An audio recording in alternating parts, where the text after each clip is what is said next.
Hello everybody. We are out here on a hot, humid 91-degree day in southwest Michigan, and we're getting ready to replace the front brakes on this car right here. This is my 2015 Volvo S60. It's the one with a 2-liter 4-cylinder turbocharged engine. It currently has max brakes, black coated rotors, and carbon ceramic pads, and you can check out a recent video I did on my 1-year review of those. Rotors and pads are excellent, but the pads on these things are very hard substance, and in everyday city driving you have to hit the brake pedal a little bit harder than typically you would, because these pads have a tendency to get really like super slick almost. Go take a look at the previous video, you'll see what I mean. So you have to push a little bit harder to get them to clamp onto the rotor with enough force to actually stop it. I do most, like I said in that also, that would be great for mountainous driving, because these things grip really good when you do push them hard, and they do not fade. This carbon ceramic formula in these rotors is outstanding for fade resistance, and you can just stay on them all day long in the mountainous terrain and they'll give you no problems at all. I'm in West Michigan though, and it's flat as could be. So we're going to be changing over to something I've never tried. I've always wanted to try an Akebono product. Like a lot of you have heard of them before, that they're really good quality premium pads. I just haven't tried them. And today we're going to be putting the Euro version ultra premium pads on. They're a ceramic pad. See, it says on the end a ceramic disc pad, and it says these are the clean wheel formulations. Of course, your ceramic is low dust, which is a must for me. I hate cleaning brake dust off. And they give you better control of noise, vibration, and harshness. And with these pads right now, there is a little bit of harshness and noise to them. When you get like a high performance pad versus a daily driver pad, you're going to change the characteristics of how they act and how they perform. And it does give you a little bit of shudder or vibration just as you're about to stop. And I'm not crazy about that. I want buttery smooth. So we're going to go with these Akebono pads. Nice big meaty pads, you know, normal thickness, good quality looking substrate, nice big thick backer plates, and it does come with a small amount of moly brake lube. Don't need a whole lot. You mostly just need a little bit on these, the slides, and where anything touches the backer plate here, I like to put a tiny bit there too. And if you don't have this and you have something like a copper anti-seize, I've used that and it works really well too. And it doesn't wash off, so keep that in mind. I'm going to show you how to do one side of these, and then I'll do the other. First thing you want to do is put your emergency brake on, safety first. I'm going to get my jack out, put it up into the air, get the tire off. One thing that we will need is a brake pad compression tool. I do recommend that you use the right tool for this, because it makes the job a whole lot easier, and they're just really under 10 bucks most of the time. You can get them at Harbor Freight and all over the place, and I'll show you that in just a minute too. So let me get started. Let me get it jacked up in the air, get the wheel off, and then we'll take a look at what we got. Alright, let's see if I can get you guys at a good position to see what's going on here. There's the brake rotor. The first thing we need to do is take this clip off right here, and that's actually really easy to do. You just take a screwdriver, you can push in on it a little bit from here. You might need to pry this way a little bit.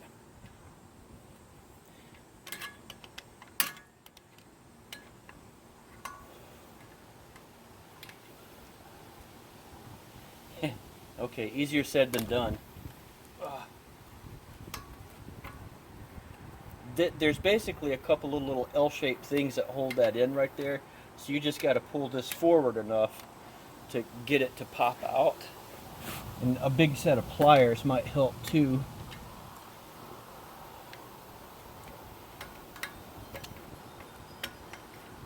but I'm trying to do it without any of that, so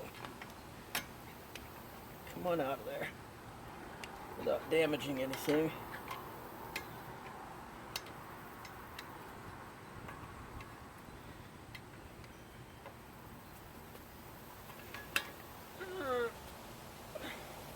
Let me go get the pliers, hang on. That might work better. Alright, we're back. So here's what I'm going to do. I'm just going to take my little pair of pliers here.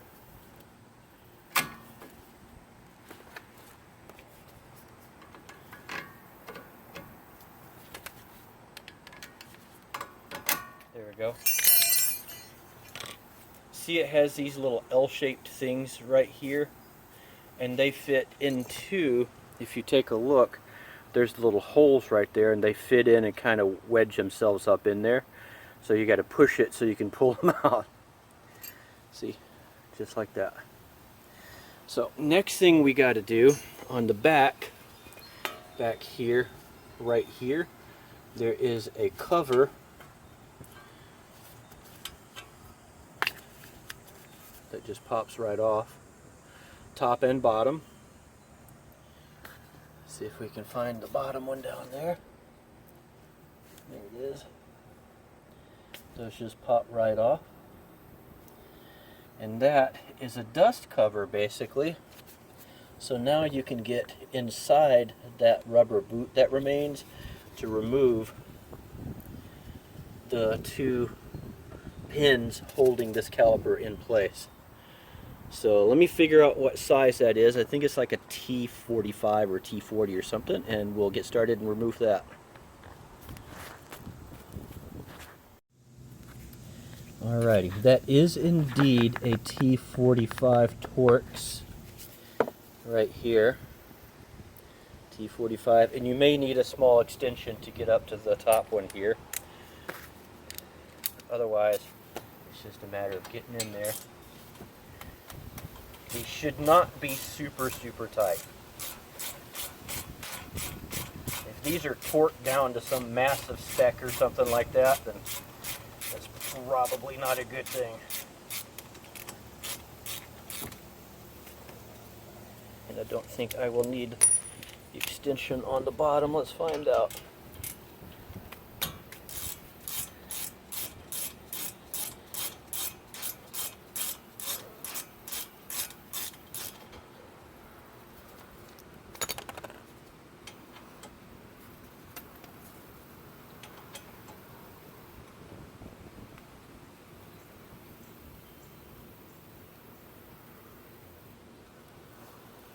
Go.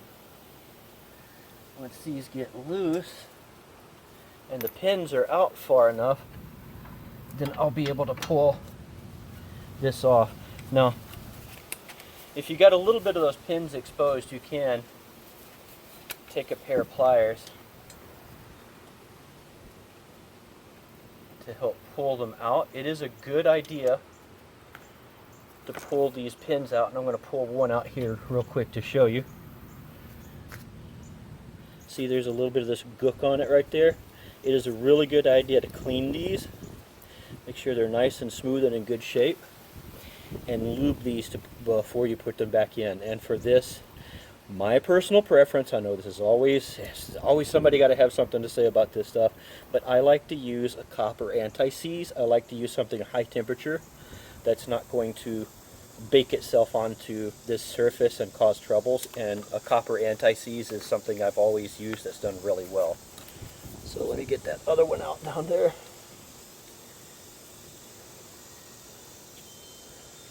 See, that one's a lot dirtier, so we'll want to get that sucker cleaned up before we put it back in. But otherwise, now I can just take this, pull it right off. If I flip it backwards, it'll set right up here.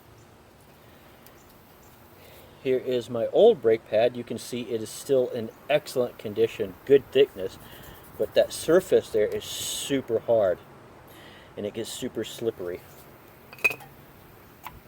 So,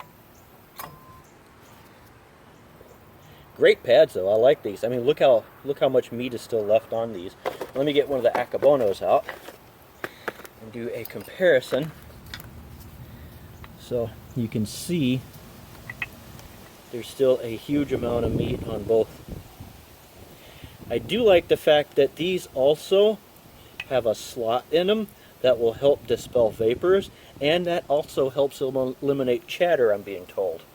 So otherwise, after a year of use, those things are still in great shape. Next, I've got to take this piston that you can't see there, push it a little bit in, so I've got room to put my new larger, thicker pads. So let me go get my brake pad compression tool, and we'll use that to do that. It's much easier with that. I could use, you know, something like these, but you know, it's a lot easier just to use the right tool. I'll show you in just a sec. All right, this is our brake pad compression tool. Basically just sits in there like this, and you screw it in and it pushes against this. But notice there's a big hole there. So what you would typically do is take your old brake pad and set it up there and push against that. But I'm keeping these old brake pads. They're still in perfect condition. They almost are new. So when you have that situation, you've got to make do. You just find something to set in front of your piston there that will accomplish the same thing, just such as a small piece of wood there. And then it's just a matter of turning this and tightening it until it stops moving, and that basically just pushes that little piston cylinder back flat. Now, if your brake fluid reservoir up under the hood is almost completely full, you're going to be pushing fluid back into that reservoir. You can overflow it, so be careful of that. Because I put these pads on when it was full, I know that level is dropped down a little bit from the wear. So when I push this back, I'm going to be back at the original level. And there's such a small amount that I'm having to do this, it's not going to matter in this particular case. So let me get the, actually I think that's it. That's all I needed to do right there, that tiny little bit. See, and that piston is pretty much flush in there. I might have a tiny bit more to go, so let me do that and we'll come right back to you. Alrighty, we are ready to start putting stuff back on. So now is when you would typically take your the lube that came with the brake pads and put a little bit of that backing lube on. And I'm trying to get my little thing open here. I'm going to use this and just put a little bit where the piston touches the back of the brake pad, and then just a little bit on these clips here, and that's it. Nothing, you don't want to get any kind of contaminant on the brake pad surface, so be very careful. Set that in there and get a piece of paper or something so I don't get dirt on that surface, and just push these into place. Oh, sorry. Trying to do everything with one hand here, and it's not easy. Hang on, let me put you down. See if you can still see this up here.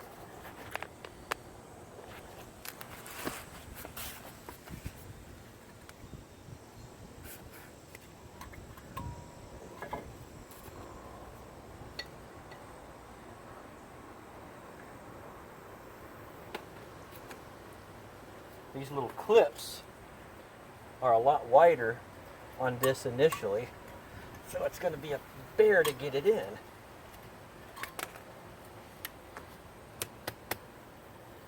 So I'm going to have to take, I'm taking a screwdriver and tapping it to bend those in just a hair. There we go. And don't be afraid. What I did was these tabs right here were bent out on mine. I mean, they're just well riveted into place there. Sometimes they'll be a little bit too wide or narrow. You can bend those out or in to fit in properly however you need to. Don't be afraid to do that. I'm going to put a little bit of this right on these slide surfaces there. That's it. Not much of anything at all. I don't want to get anything on my rotor or anything like that. Just a tiny bit where these things are liable to slide. And then I can take this one and just set it right into place there. And then I should be able to take this and just rotate it right back around into place, just like that. Now, I take my pins, check it out. A good way to hold them is to put it on the socket. Don't need a massive amount of this, you just want a little bit so it'll slide smoothly. Insert it back into the boot.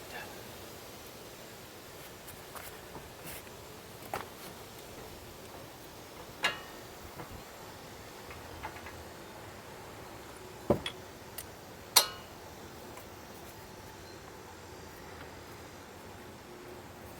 hardest part is getting this thing to line up where it needs to go to get started.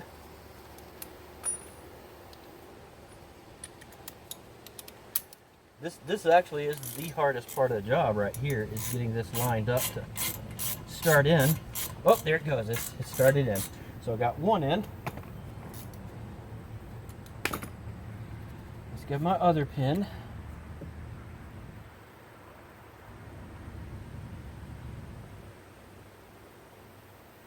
A little bit of lube on that.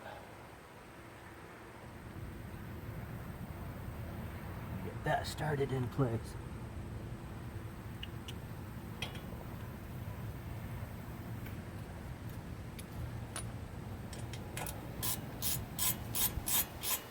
Oh, actually, that started in right away. That's really nice. Doesn't always work out like that.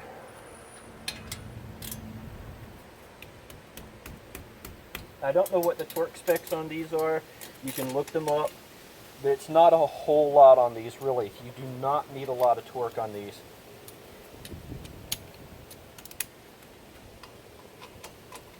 It is a good idea after driving these for a few days to double check these to make sure they have not started loosening up or anything. And if not, then you're good to go.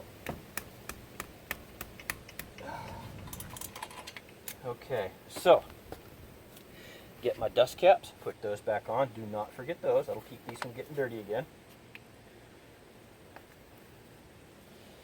And last, the pin or the clip goes in a lot easier. These just rest on these. Or actually, I think it might be easier to get one of them in like that and then bend and then push.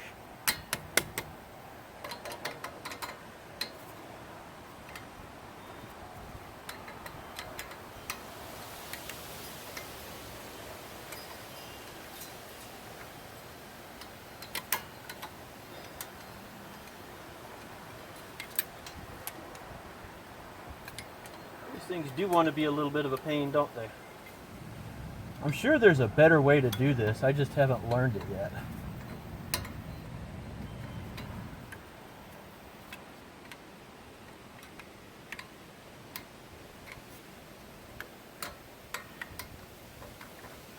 Get in there. There we go. There it goes. Now that's held in place so it doesn't wiggle. We are good to go. All I got to do is put my tire back on now and go back to the other side and do that while you've got your tire off. It is always a good idea to look up under there, make sure everything else is in good shape, no leaking or anything like that. But that's it. That's all there is to changing those brake pads out. I'm going to go do the other side, and then we've got something else to worry about. Had to put me a little cap on to hold the sweat off. But normally when we do something like this, we have to worry about break-in procedures for these. A lot of some brake pads that you get at auto parts store, you basically just put them on and drive them, and as you drive it, the rotors and the pads will seat themselves to each other. And I think that's probably all you really have to do on this. Some will have bed-in procedures where you need to go out and execute a certain sequence of stops in specific orders. Like, they might have you get up to 20 or 30 miles per hour and then hit the brakes and slow down gently. And repeat that 5 times. And then have you get up to like 40 or 45 miles per hour and then hit the brakes very hard and come to like almost a complete stop or complete stop. And then accelerate back up, give it a minute for the brakes to cool down, and repeat that 4 or 5 times as well. These did not come with any break-in procedures, so I'm guessing that you can probably just start them and use them. What I'm probably going to do is take them out and do like a 30 mile per hour and then slow down gently and then drive it for another 30-40 seconds and then repeat that same process about 4 or 5 times, just to where, you know, the surface of that pad from the factory milling process off and made it more appropriately to the rotor surface, and from there it should be pretty good. So let me go get the other side done and then we'll take her for a test drive and see how it feels. So far so good, guys. Obviously, since I just put those on, or put these pads on, I can't tell you about longevity or anything, but I've driven a few miles now. I started out in the neighborhood with those little gentle 25 mile per hour stops, you know, for a few blocks, and then I had to run down the street at 45 to the bottom of the hill, and then I took it out so I could do 55 and 60 on some of these back roads. Found a nice straight stretch. I did get it up to 70 to see what it felt like when I stopped from 70.